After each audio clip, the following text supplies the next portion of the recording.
오늘은 사순절 셋째 주일이면서 3.1운동 기념주일입니다. 우리 한국교회가 해마다 3.1운동 기념주일을 지키고 있는데요. 그 까닭은 우리가 대한민국 사람이고 또 이 대한민국이란 땅에서 예수를 믿는 사람들이기 때문이고요. 더 나아가 이 3.1운동은 우리 기독교 정신, 기독교 신앙을 가득 담고 있기에 우리가 그렇게 하는 겁니다. 3.1운동을 기린다라는 것은 우리 기독교 정신을 다시 되새긴다라는 뜻이고 또 우리 기독교 신앙을 드높이는 일이지요. 1919년 3월 1일 오후 3시 서울 탑골공원에서 민족 대표 33인이 독립선언서를 큰 소리로 읽었는데 이 독립선언서만 보더라도 그 안에 우리 기독교 정신과 기독교 신앙이 고스란히 잘 담겨 있는데 우리가 학창시절에 독립선언서를 한 번쯤은 읽어보았을 겁니다. 이렇게 시작합니다. 5등은 자애아 조선의 독립국임과 조선인의 자주민임을 선언하노라. 이렇게 시작하는데 이 독립선언서를 만든 사람이 누구냐? 기독교인들이에요. 이 독립선언서 초안을 만든 사람이 최남선 시인인데 이 최남선이 이상재, 이승훈, 박승봉 이 세 사람 도움을 받아서 독립선언서를 이게 쓰게 됩니다. 이 이상재, 이승훈, 박승봉 이분들이 바로 한국교회 지도자들이었어요. 이 독립선언서를 보면 그 안에 독립, 희망, 자주권, 평화 이런 사상이 들어있는데 다 기독교 정신에서 나온 거지요. 그리고 자유와 평등, 원수사랑 정신도 들어있습니다. 그리고 이 독립만세운동으로 뜻하는 바가 뭐냐 하면 우리뿐만 아니라 세계 평화를 이루고자 그런 뜻도 담겨 있습니다. 그리고 말씀드렸듯이 이 3.1운동을 이끈 지도자들 가운데 기독교인들이 아주 많았습니다. 그 당시 우리나라의 기독교인 인구가 그렇게 많지 않았거든요. 근데도 3.1운동을 이끄는 지도자들 가운데 민족대표 33인 가운데 16명이 기독교인입니다. 그리고 여러분 3월달만 되면 생각나는 누나가 있죠? 네, 유관순. 여러분도 누나라고 부르나요? 네. 네. 네. 이 유관순 누나도 기독교인이에요. 우리가 잘 알듯이 지금도 있는 그 이화 학당을 다녔잖아요. 지금 이화 여고, 이화 여대가 됐지만 3.1운동 때 이렇게 방방곡곡에서 대한독립 만세가 울려 퍼집니다. 그 만세를 외치는 백성들 보면 하나같이 손에 뭘 들었느냐? 태극기를 들었습니다. 그 어느 누구도 손에 무기를 들지 않았습니다. 작은 막대기 하나 들지 않았어요. 그러니까 총칼 앞에서도 이 평화정신, 하나님이 주시는 평화정신을 잃지 않았다는 뜻이지요. 그래서 이 3.1운동이 끝날 때 한국교회가 이 일제로부터 큰 핍박을 받게 됩니다. 그 만세운동 하다가 그 자리에서 목숨을 잃은 사람 가운데 52명이 기독교인이었고 또 일본 경찰에 잡힌 그리스도인만 해도 3,804명이에요. 이 가운데 목사 장로가 134명. 이처럼 3.1운동은 우리 한국 기독교가 앞장섰던 운동이다. 그러면 그 시절 우리 기독교인들은 그 어떤 마음으로 만세운동을 벌였겠습니까? 우리 기독교 신앙과 기독교 정신이 이 나라, 이 민족이 겪는 아픔을 그냥 넘길 수 없게 만들었기 때문입니다. 예수를 제대로 믿는 사람이라면 그 시대를 그냥 지나칠 수 없었기 때문이에요. 1919년 3월 1일이 토요일이었는데요. 그 다음 날이 주일입니다. 3.1 만세운동이 시작되니까 이 독립단 통고문이라는 문서를 교회에서 교회로 널리 나르게 됩니다. 교회가 이 전국에 걸쳐 있지 않았습니까? 이 말씀에 대해서 언젠가 말씀드린 적이 있는데 만세운동을 벌일 때 우리가 어떤 마음가짐을 가져야 되느냐 그런 글이 써 있는데 이렇게 되어 있습니다. 우리 존경하고 고귀한 독립단 여러분이요 어떤 일이든지 일본인을 모욕하지 말고 돌을 던지지 말며 주먹으로도 때리지 말라. 이는 야만인이 하는 바니 독립의 주의를 손상할 뿐이니 행여 각각 주의할지며 신자는 날마다 3차례 기도하되 일요일은 금식하며 성경을 읽는데 월요일은 이사야 10장, 화요일은 예레미야 12장, 수요일은 신명기 28장, 목요일은 야고보 5장, 금요일은 이사야 59장, 토요일은 로마서 8장을 돌아가며 다 읽을 것이라. 이렇게 꼼꼼하게 어떻게 독립운동을 해야 되는지 기독교인으로서 적고 있는 겁니다. 이 땅의 모든 교회에게 이 통고문이 배달되었다라고 하는 거죠. 그 3.1 운동 때 우리 그리스도인들 무엇을 보았는가? 이 성경을 읽으면서 이 땅을 살아가는 많은 백성, 그 일제 총칼의 억눌림을 받으며 고통 속에 살아가는 백성들, 그들을 이웃으로 여겼고 그들이 이웃이었죠. 내가 구원받았다, 하나님께 구원받았다라고 하는 그 기쁨과 감격이 내 이웃, 내 민족, 내 나라를 품어안는 사랑으로 이어졌기 때문에 그들은 태극기를 들지 않을 수가 없었다는 거죠. 그래서 우리 한국교회 그리스도인들은 이 일제강점기가 옳지 않다, 그렇게 여겼습니다. 다시 말해서 이것은 하나님 뜻이 아니다. 왜냐하면 성경에도 그런 말씀이 있기 때문이죠. 이스라엘 백성들이 애굽에서 종살이 할 때 하나님이 그것을 안타깝게 여기셨습니다. 그 고통과 울부짖음에 귀를 기울이셨습니다. 그리고 곧 이스라엘 백성들을 애굽에서 나오게 하셨지요. 하나님은, 성경에 있는 하나님은 크고 힘센 나라보다는 먼저 작고 힘없는 나라를 먼저 돌보신 하나님. 이스라엘 백성들을 하나님 백성으로 삼으신 뜻이 그들이 뛰어난 민족이라서가 아니었다는 거지요. 그들이 잘나서, 그들이 똑똑해서 그것도 아니었습니다. 하나님이 그들을 고르신 까닭은 그들을 불쌍히 여기셨기 때문이라는 그 성경 말씀을 읽다가 보니 그런 마음가짐이 가진 거죠. 그저 값없이 은혜를 베푸신 하나님. 이스라엘 백성들이 가장 힘겨워할 때 하나님은 그들을 들어서 하나님 백성으로 삼으시고 그들을 들어서 하나님 뜻을 이루셨다. 이 정신, 이 뜻을 우리 한국교회와 그리스도인들은 마음에 잘 담을 수 있었던 겁니다. 우리 한국교회는요, 처음부터 성경 말씀을 가까이 하는 교회였어요. 다른 나라들 그 선교 역사를 보면 선교사들이 성경을 갖고 들어가잖아요. 근데 우리나라는 어떻게 됐냐 하면 성경이 우리나라에 들어오기 전에 우리가 먼저 나가갖고 성경책을 갖고 들어옵니다. 그거를 우리말로 바꾼 거예요. 그게 먼저 시작했습니다. 그만큼 성경을 귀하게 여겼습니다. 그 일본이 힘을 키워 그 힘으로 우리 주권을 빼앗을 무렵 1905년에 일본이 늑약의 도장을 찍게 하지 않습니까? 근데 그보다 앞서서 1903년 평안도 원산에서 교회 부흥운동이 일어나게 됩니다. 그리고 1907년 평양 장대현 교회에서 대부흥운동이 막 폭발적으로 꽃을 피웠는데요. 이 대부흥운동이 어디서 비롯되느냐? 무슨 운동에서 비롯되느냐 하면 사경회에서 비롯되었습니다. 이 사경회가 뭐예요? 사경회? 그래서 오늘도 우리가 부흥회 할 때 사실은 그렇게 말하기도 하잖아요. 부흥사경회란 말을 붙입니다. 근데 사경회가 먼저였습니다. 사경회가 뭐냐면 성경을 공부하는 모임이라는 뜻이에요. 이때부터 한국교회는 성경을 더 많이, 더 깊이 읽고 공부하면서 신앙을 다졌습니다.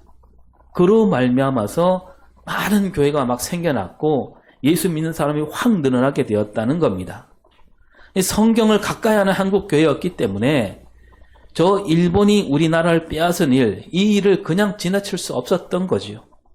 그래서 우리 한국교회와 그리스도인들에게 이 3.1 운동은 뭐냐 하면 그냥 역사적인 일이 아니라 그걸 넘어서 우리 한국교회에게는 이 3.1 운동은 곧 신앙운동이었습니다. 이런 뜻을 받들어서 우리 한국교회가 그래서 해마다 이거 해방되고 46년 3월 1일부터요. 우리 한국교회는 모여서 3.1절 예배를 드렸습니다. 3.1 운동을 기리면서 그 안에 담긴 하나님 뜻을 되새기는 그런 예배를 쭉 드려왔던 겁니다. 거기서 말씀을 나누고 또 애국가를 부르고요. 3.1절 노래도 불렀습니다. 그래서 이 전통을 따라서 오늘 우리도 3.1 운동 기념주의를 지키고 있는 겁니다. 그러니까 우리가 다들 또 우리가 3월 1일날 다시 모이기가 여의치 않아서 우리는 그 가까운 주일에 3.1 운동 기념 예배를 드리고 있는데요.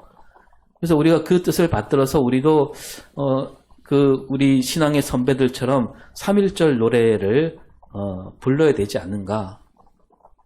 그런 의미에서 한번 3.1절 노래만 한번 불러보겠습니다. 따라서 부르면 됩니다.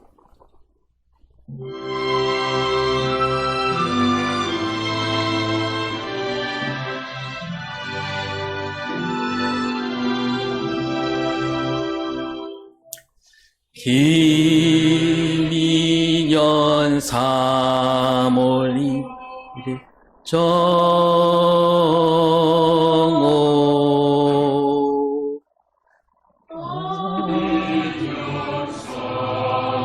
1일 정오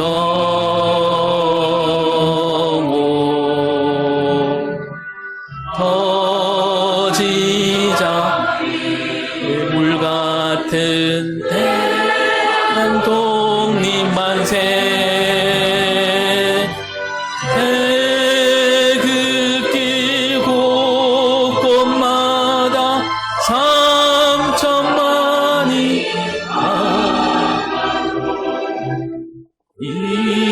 이날은 우리의요 생명이요 교훈이다.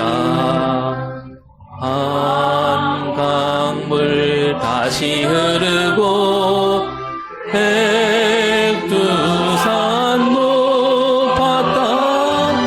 선열아 이 나라를 보소서. 동포야 이 나를 길이 빛내자.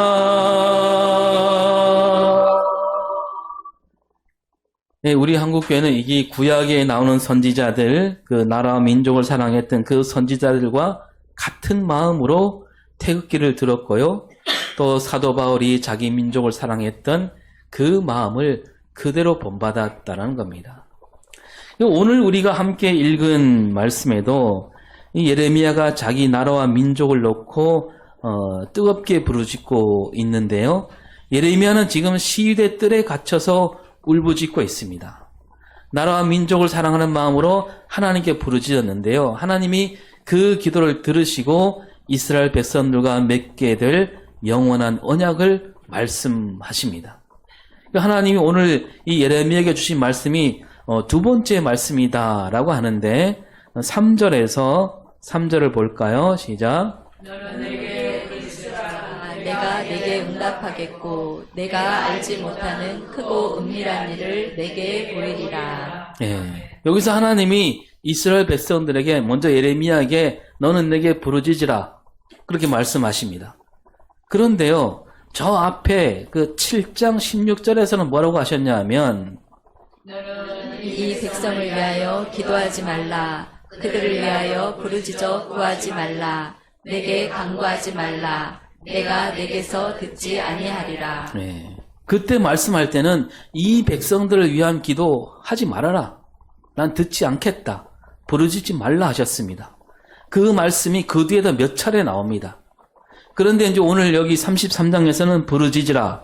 부르짖으면 들어주신다라고 하십니다. 그러니까 오늘 말씀은 아까 말씀드린 대로 하나님께서 이 예레미야에게 두 번째로 말씀하신 말씀입니다. 그러니까 첫 번째 말씀하실 때는 기도하지 말라, 부르짖지 말라, 내가 듣지 않겠다 그렇게 하셨는데 이 두 번째 말씀에서는 부르짖어라. 그러니까 첫 번째와 두 번째 뭐가 다른가? 왜 앞과 뒤가 다를까요?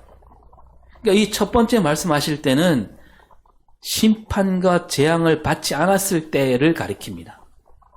그리고 두 번째 말씀하실 때는 이 바벨론에게서 돌아오게 되었을 때를 두고 말씀하시는 거죠. 그러니까 바벨론에게 돌아오게 되었을 때 그때는 이제 달라진다는 얘기입니다. 아직 심판과 재앙을 받지 않았을 때는 그 심판과 재앙이 반드시 오기 때문에 이제 그 어떤 기도도 들어주지 않는다라는 거죠. 그러나 바벨론에서 돌아오게 되었을 때 그때는 영원한 언약으로 다시 세워주시고 기도를 들으시고 크고 은밀한 일을 보이신다. 그리고 하나님께서 그 백성들에게 그때 주실 복과 은혜는 너무 커서 은밀하기까지 한다라고 말씀합니다. 그러니까 너무 크니까 알 수 없다는 얘기지요. 이렇게 하나님은 크고 은밀한 복을 주시려고 기다리고 계신다라고 합니다. 그러나 그 뒤에 보면 그 복은 바로 오지 않는다는 말을 또 하고 있습니다. 뭐냐면 반드시 심판과 재앙을 거칠 수밖에 없다는 거죠. 바벨론을 들어서 이스라엘 백성들이 저지른 악행을 갚으시겠다 이렇게 말씀하셨습니다.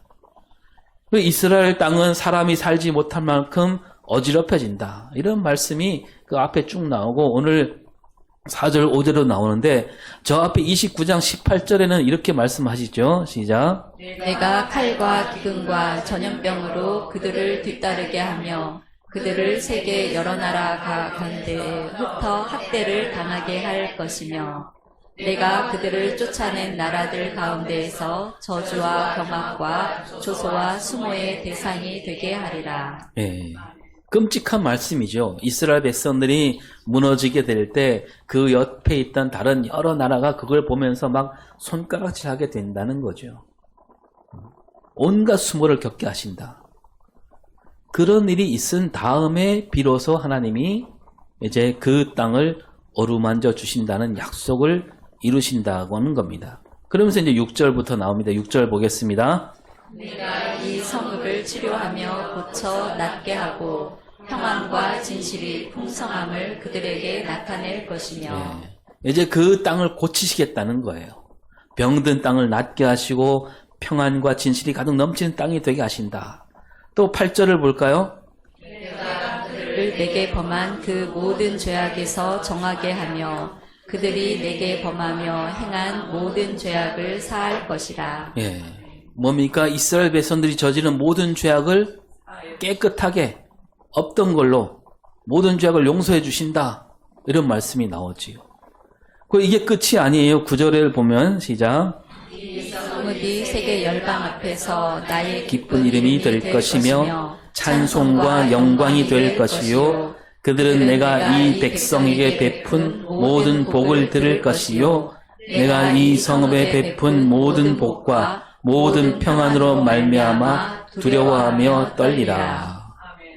그러니까 다시 돌아오게 될 때 이스라엘 백성들이 그 바벨론으로 잡혀갈 때는 막 온갖 수모를 겪었는데 이제는 돌아올 때는 그 손가락질 하던 나라 사람들 앞에서 자랑스러운 이름으로 바뀌게 된다는 거죠. 기쁜 이름이 됩니다. 찬송과 영광이 넘치는 나라가 되고 이스라엘 백성들에게 베푸시는 복과 평안을 보고 들으며 이웃 나라 사람들이 오히려 그것 때문에 두려워하게 된다는 겁니다.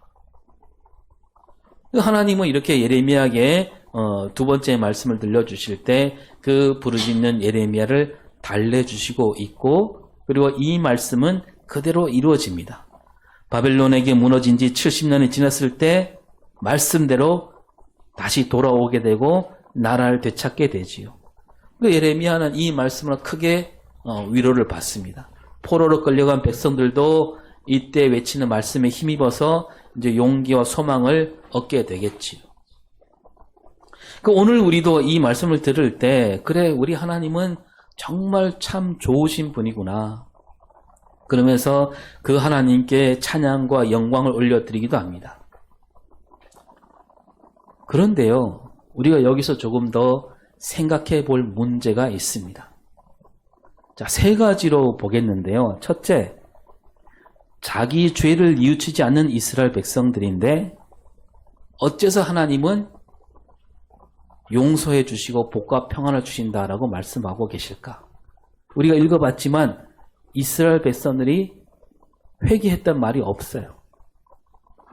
또 두 번째요. 이스라엘 백성들이 바벨론에서 돌아오기는 합니다. 그러면 그 뒤에 말씀하신 대로 복과 평안을 누리게 되었는가? 그리고 그렇게 되지 못했는데 그러면 그들은 왜 복과 평안을 누리지 못했을까? 그리고 세 번째는 그러면 어떻게 해야 하나님이 주시는 그 복과 평안을 누릴 수 있을까? 이 세 가지를 한번 보겠습니다. 자, 먼저 하나님께서 이스라엘 백성들에게 복과 평안을 주신다. 다시 돌아오게 할 뿐 아니라 복과 평안을 주신다라고 했는데 여기에 문제가 있어요. 잠깐 말씀드렸지만 자, 이스라엘 백성들이 바벨론에게 무너지고 끌려간 까닭이 뭐예요? 왜 그렇게 됐습니까? 멀쩡한 나라가 그렇게 된 겁니까? 아니에요. 한마디로 하면 그들이 하나님 앞에 죄를 저질렀기 때문이에요. 우리가 작년 9월에도 이 예레미야 말씀을 두 차례 나눴는데요. 그때도 나눴지만 이 백성들이 저지른 죄악이 뭐냐? 저 올라가서 4장 22절을 보면 시작. 내 백성은 나를 알지 못하는 어리석은 자요 지각이 없는 미련한 자식이라. 악을 행하기에는 지각이 있으나 선을 행하기에는 무지하도다. 네. 하나님을 제대로 섬기지 않는다는 거죠. 이 백성들이 절기마다 하나님 앞에 나오기는 합니다. 그런데 하나님 뜻을 제대로 알지 못하는 거죠. 하나님이 입으로는 하나님을 섬긴다 하면서 겉모양은 하나님을 섬긴다 하면서 악을 행하는 일, 그러니까 세상 부귀 영화를 얻는 일에 약삭 빨랐다는 겁니다. 선을 행하는 일, 하나님 뜻을 이루는 일에는 아무것도 알지 못하는 백성들이었다. 예레미야가 그 뜻을 받들어서 이스라엘 백성들에게 외쳤습니다. 그들이 무슨 짓을 저지르고 있는지, 뭐가 잘못됐는지 하나하나 짚어주는 그런 말씀을 볼 수가 있는데 그 4장 4절에는 뭐라고 되어 있냐면 시작. 너희는 스스로 할례를 행하여 너희 마음 가죽을 베고 나 여호와께 속하라. 예, 이게 무슨 말씀이냐면 이스라엘 백성은 다 몸의 할례를 받았잖아요. 근데 할례 받았다, 몸의 할례를 받았다고 끝나는 게 아니라는 겁니다. 그들은 몸에는 표시가 있지만 마음은 그렇지 않다는 거죠. 할례는 받았는데 자기 마음대로 살았던 그 유다 백성들은 할례를 받지 않은 백성과 다름이 없다는 겁니다. 그래서 마음 가죽을 베라. 근데 그렇지 않다는 거예요. 그래서 4장 13절에 뭐라고 합니까? 우리에게 화 있도다. 우리는 멸망하도다. 네. 하나님이 기다리다 못해서 하나님이 내린 심판으로 이제 이들은 무너질 일밖에 남지 않았다는 거죠. 도무지 빠져나갈 구멍이 없다. 예루살렘을 비롯한 유다 땅 어느 한 구석도 하나님이 내리신 심판에서 빠질 수 없다. 그래서 이 말씀대로 이 이스라엘 백성들은 바벨론에게 무너지고 끌려가게 되지요. 그래서 이렇게 무서운 심판을 내리신 까닭이 뭐냐? 그들이 하나님을 거역한 큰 죄악을 저질렀기 때문이고 내 길과 행위가 이 일들을 부르게 하였고 내가 악하여 그 고통이 내 마음까지 미친다 이런 말씀이 나옵니다. 하나님께서 참고 기다리고 했는데도 그들은 그 악한 길을 버리지 못했다. 그래서 심판과 형벌을 받아 마땅한 백성들이다. 이거예요. 여러분 아까 애굽 얘기도 했지만 저 옛날 애굽에서 고통당할 때 그때 고통과 이 바벨론에 끌려가서 받는 고통 이거는 전혀 다른 거예요. 애굽 종살이는 심판과 형벌이 아니었습니다. 요셉이 애굽 총리로 있었잖아요. 요셉이 아버지 야곱과 형제들을 애굽으로 오게 했습니다. 그때 그 온 사람들은 다 이스라엘 백성들이에요. 70명. 작은 민족이죠. 70명이 다 왔습니다. 그리고 한동안 어려움없이 살았습니다. 근데 그렇게 세월이 흘러 야곱도 죽고 요셉도 애굽 땅에서 죽었지요. 그리고 요셉을 모르는 왕이 애굽 바로 왕이 돼서 이스라엘 백성들에게 심술을 부리기 시작합니다. 그때부터 종살이가 시작됩니다. 처음부터 종살이는 아니었지요. 정말 억울한 일이지요. 하나님이 그 백성들을 불쌍히 여기셔서 가나안 땅으로 오게 하셨습니다. 그 가나안 땅에 살게 된 이스라엘 백성들이 그 큰 은혜를 입어서 이제 왔는데 거기서 이제 죄악을 일삼다가 다시 바벨론에게 무너지게 되죠.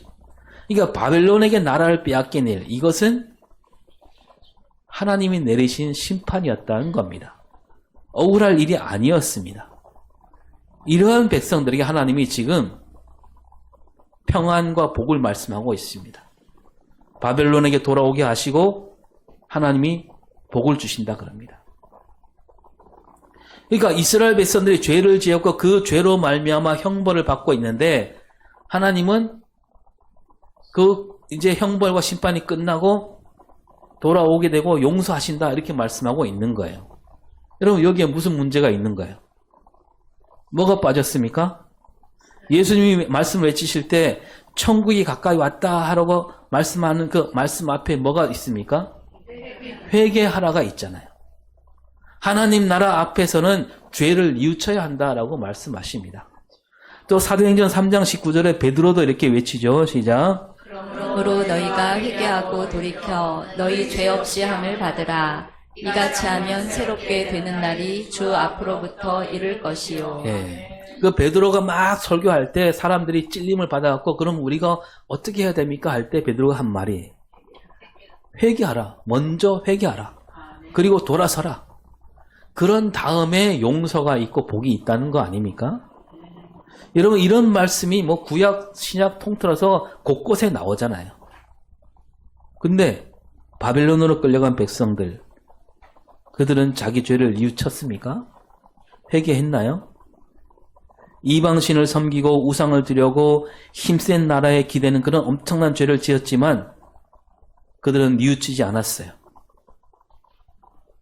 근데 그런 백성들에게 하나님이 너희들을 돌아오게 하겠다. 그리고 평안과 복을 주시겠다 합니다.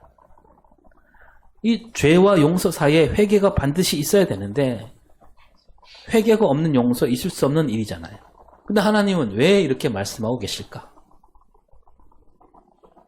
왜 그렇게 말씀하시는지 32장 40절에 그 실마리가 있는데요. 시작. 내가 그들에게 복을 주기 위하여 그들을 떠나지 아니하리라 하는 영원한 언약을 그들에게 세우고. 예, 그들에게 뭘 세우셨다고요? 언약인데 영원한 언약을 세우셨다라고 합니다. 바벨론에게 무너지고 끌려가고 나라를 빼앗겼지만 다시 돌아오게 되리라, 복을 주시리라, 그 언약을 일찍이 세우셨다는 얘기예요. 그래서 그 언약대로 이루신다, 그런 뜻으로 하나님은 바벨론에서 돌아오도록 하신다는 거죠. 그러니까 뭐냐 하면 하나님과 이스라엘 백성들 사이에 뭐가 있는 거예요? 언약, 약속이 있는 거예요. 하나님과 이 백성들 사이는 약속으로 맺은 사이고, 그리고 이 약속은 그냥 약속이 아니라 영원한 약속이고 하나님이 그들을 사랑하는 사랑으로 맺은 약속이었기 때문입니다. 여러분 쑥을 캐서 농협이나 상인으로 보내면 그 값을 받잖아요. 그것도 하나의 약속이에요. 그죠? 계약이잖아요. 우리는 깨끗한 쑥, 해풍 맞은 쑥을 길렀고 천연 방충제를 썼다. 그러니 거기에 맞는 값을 달라. 그거잖아요. 그 병든 쑥이나 상태가 좋지 않은 쑥이면 어떻게 됩니까? 제값을 받기가 어렵잖아요. 또 약을 잘못 쓰면 안 되지요. 그러니까 그러한 계약, 약속을 잘 지켜야 된다. 그래서 애쓴 만큼 받는다. 이런 약속이 사이에 있는 거죠. 그런데 하나님께서 주신 언약은 그렇지 않다는 거예요. 너희들이 이렇게 해야만 나도 이거 주겠다. 그렇게 말씀하지 않았다는 거예요. 하나님은 그 백성들의 약속을 맺어주시되 그들을 사랑하는 마음으로 언약을 맺었다는 겁니다. 뭐냐면 하나님은 사랑으로 그들이 바뀌기를 바라고 계시는 거예요. 하나님은 언제나 은혜가 먼저라는 거예요. 사랑이 먼저다 이겁니다. 그런 뜻에서 심판과 형벌 뒤에 하나님은 그 약속을 지켜주시는 거예요. 바로 돌아오게 하셨습니다. 그게 에베소서 2장 8절이 잘 보여주죠. 시작. 너희는 그 은혜에 의하여 믿음으로 말미암아 구원을 받았으니 이것은 너희에게서 난 것이 아니요 하나님의 선물이라. 예. 하나님이 주신 선물이라는 겁니다. 선물은 대가가 아니잖아요. 그러니까 하나님은 이 말씀대로 이스라엘 백성들에게 은혜와 사랑을 베푸신다는 것을 보여주고 계시는 거예요. 그래서 회개와 뉘우침보다 은혜와 사랑을 앞세우고 계시는 거예요. 그래서 하나님이 회개와 뉘우침이 없는 백성들에게도 용서와 평안과 복을 주신다라고 말씀하고 있는 거죠. 자, 둘째로 이스라엘 백성들이 이 하나님 말씀대로 바벨론에서 돌아오긴 했습니다. 근데 그 뒤에 그들은 정말로 복과 평안을 누리게 되었는가? 성경과 역사를 보면 알 수가 있는데 바벨론에서 돌아온 이스라엘 그 뒤에 그들 뒤에 평안이 없었어요. 돌아왔지만 나라는 여전히 어지러웠고요. 그리고 곧 다른 나라에게 또 괴롭힘을 겪습니다. 헬라에게 나라를 다시 빼앗기고요. 또 헬라가 물러가니까 로마에게 빼앗깁니다. 그리고 2000년이란 긴 세월을 세계 곳곳을 떠돌아다니게 되는 백성들이 됩니다. 2000년 얼마나 긴 세월일까요? 그 나중에 돌아왔는데 돌아오고 보니까 거기에 다른 나라 사람이 살고 있고 그러니 끊임없이 전쟁이 일어났고요. 또 우리가 알듯이 뭐 심심찮게 전쟁이 나다가 또 작년에 전쟁을 다시 하게 되지 않았습니까? 거기에 복과 평안을 찾아볼 수가 없는 거예요. 그리고 그 전에 2000년 전에 예수님이 그 땅에 오셨건만 그들은 어떻게 했습니까? 예수님을 받아들이지 않았어요. 믿지 않았습니다. 그 이스라엘 왜 그렇게 되었는가? 한마디로 하면 그들에게는 들을 귀가 없었던 거예요. 하나님이 주시는 복과 평안, 왜 하나님이 우리에게 회개와 뉘우침이 없는데도 우리에게 이렇게 회복을 주시고 복과 평안을 주시고자 했는지 그것을 헤아리지 못한 거죠. 그럼 3절을 다시 볼까요? 3절. 너는 내게 부르짖으라. 내가 내게 응답하겠고 내가 알지 못하는 크고 은밀한 일을 내게 보이리라. 예, 하나님이 크고 은밀한 일이다 이렇게 말씀하시잖아요. 예레미야는 이 말씀을 잘 알아들었지만 이스라엘 백성들이 잘 헤아리지 못합니다. 하나님께서 베푸신 은혜와 사랑이 그들에게는 끝까지 은밀한 일이 되고 말았던 거예요. 그 이스라엘 백성들이 돌아온 뒤에도 자기들 생각을 떨쳐내지 못하는 겁니다. 이게 은혜와 사랑으로 돌아오게 되었다. 그 뜻을 깨우치지 못한 거예요. 그들이 어떻게 생각하냐면 하나님 은혜와 사랑보다는 자기들이 받을 만한 자격이 있다라고 여긴 거예요. 은혜와 사랑으로 맺은 언약이란 진리를 잊었다는 겁니다.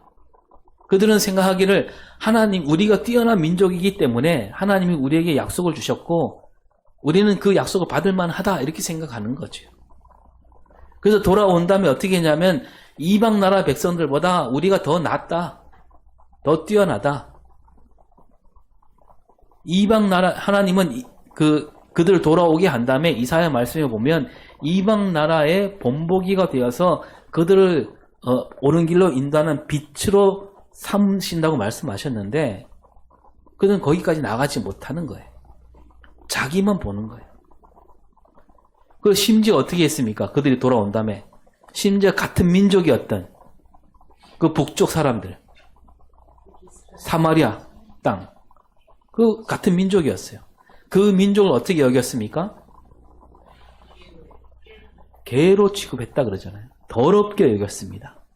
자기 민족이 아니에요. 그 메시아를 기다리긴 하는데 그 메시아가 어떤 메시아냐? 힘으로 다스리는 왕. 그리고 예수님이 오셨지만 예수님을 메시아로 여기지 않는 거예요. 그러니까 메시아 그러면 저 애굽 옛날 바로 왕, 바벨론 왕, 로마 황제보다 더 힘센 왕을 기다리고 있었던 겁니다. 아직도 기다리고 있어요. 지금도. 그들은 하나님 은혜와 사랑이 아니라 힘에 기대고 있는 거예요. 그리고 좀 힘을 얻었어요, 지금. 힘을 좀 얻었다 해서 그 힘을 함부로 휘두르고 있는 거 아닙니까? 그러니까 이들에게 하나님이 주시는 복과 평안이 있을 리가 없는 거죠. 그러면 셋째로 하나님이 주시는 복과 평안을 누릴 수 있는 길이 뭘까요? 우리가 쭉 살피면서 다 드러났지만 하나님께서 우리에게 말씀을 들려주실 때 우리는 어떻게 받아야 되느냐? 하나님이 우리를 얼마나 사랑하시는가? 하나님이 그 은혜 안에서 들을 수 있어야 되는 겁니다. 그래서 이 말씀을 읽을 때마다 은혜와 사랑이란 눈으로 읽어야 그 말씀 뜻을 제대로 우리가 깨우칠 수 있는 거예요. 이 말씀은 사랑을 앞세운 약속이구나. 사랑으로 맺은 약속이다. 이런 마음으로 읽고 들을 때 거기에 복과 평안이 있는 겁니다. 저 이스라엘 백성들을 바벨론에서 돌아오게 하셨듯이 하나님은 우리를 죄악에서 돌아오게 하셨습니다. 이제 우리는 하나님이 주신 복과 평안을 누릴 수 있어야 됩니다. 그 누릴 수 있는 비결이 뭐냐? 이 약속은 사랑으로 주신 약속이구나. 나를 우리를 불쌍히 여겨주셔서 이 큰 은혜를, 이 큰 사랑을 베푸셨구나. 이런 마음가짐을 우리가 잃지 않을 때 우리는 그 복과 평안을 누리게 된다는 겁니다. 오늘도 우리에게 사랑과 은혜라는 눈빛으로 우리를 지키신 하나님, 이 진리를 굳게 붙잡고 복과 평안을 누리는 저와 여러분이 될 수 있기를 바랍니다. 기도하겠습니다. 하나님께서는 언제나 우리에게 사랑과 은혜를 앞세우신다라고 하셨습니다. 우리가 그 뜻을 잘 헤아려 하나님이 주시는 복과 평안을 누리는 우리 삶과 신앙이 되게 하여 주시옵소서.